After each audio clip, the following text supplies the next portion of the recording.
পারেন তাহলে নিশ্চয়ই উনি এই বিলটা বিরোধিতা করতেন না।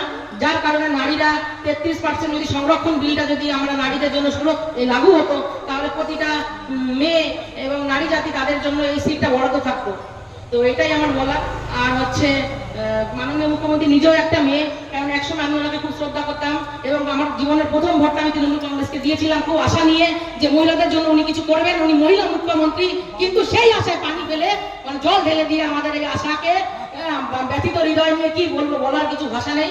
হ্যাঁ, যে নারীদের জন্য উনি বিভিন্ন জায়গায় যে কামদুনি গণধর্ষণ, কালকে আরজি ঘরের গণধর্ষণ, বিভিন্ন ধামাচাপা করার জন্য উনি রাতারাতি বডি পুড়িয়ে দিচ্ছেন এবং রাতারাতি উনি ঘর ভেঙে দিচ্ছেন যাতে কোনো নথিপত্র না পাওয়া যায়।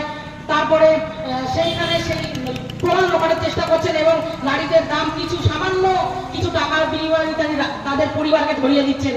যেই কারণে আমার বলা যে উনি একটা নারী হয়ে, একটা মহিলা হয়ে তিনি নারীর বিরুদ্ধে এইভাবে কিভাবে উনি করতে পারেন বা বলতে পারেন, এটাই আমার আরো বেশি ব্যথিত হৃদয় আমার।